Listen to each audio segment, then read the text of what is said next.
again, like every other band, man, I mean, I've seen you've had tours canceled out from under you. I mean, I don't know how many times.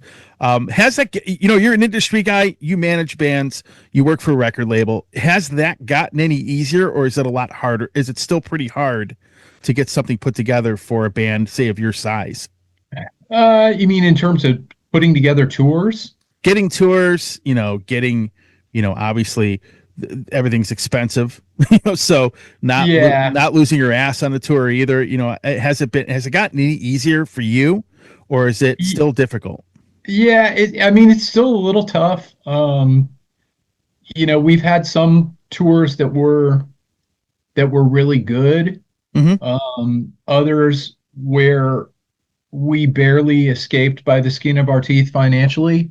2022, like we had a summer tour and it was 7 weeks long and we came home broke. Like Yeah. we broke even. We didn't lose any money, but we didn't make anything. Yeah. And imagine, everybody for 7 weeks. We knew that going in, and did it kind of as an investment. But the last like 23 and 24, we were lucky because we got some good tour offers. We got to tour with Overkill in Europe and in the States. We got to tour with Symphony X. Yeah. So those tours are good because we're exposed to an audience that we might not get exposed to. Heathen isn't one of those bands that like you see stuff on Blabbermouth or the big metal websites. Like other bands, like other Bay Area bands could fart and it would be on Blabbermouth. But we can't we could put out a live album and have a press release from Nuclear Blast and it doesn't get picked up. So, Yeah. we are doing whatever we can to get the band more exposure and play to audiences that may not have heard us.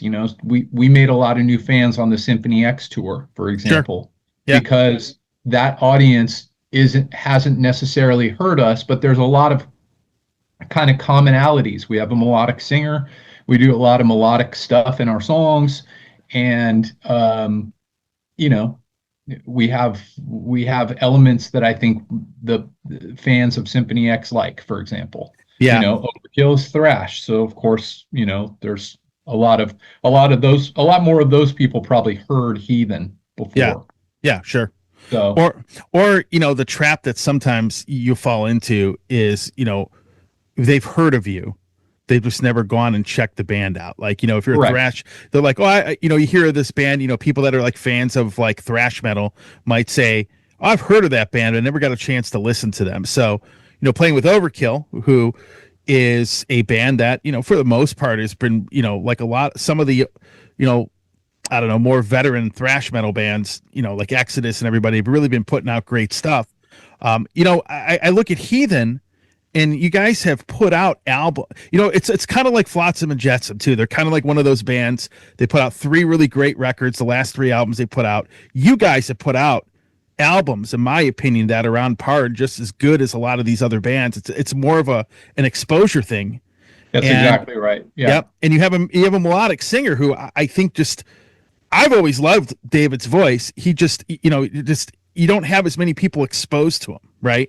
Yeah, and I think Yeah. part of that was because, if you look back on the early days of the band before I was a member, Hmm. the band only did one US tour for Breaking the Silence, and they only did one European tour for Victims, and that was it. They never Okay. really got to tour. They made some mistakes back then. There was the period of time where after the first record, which did really well. I mean, Breaking the Silence was actually a big album Sure. for them. And then they kicked Dave out and got Bailoff in the band and screwed around for a few years, and then finally put out Victims. If they had followed the first record up 2 years later with Victims, Yeah. and then like it kept the momentum going, it would have been a different story for the band.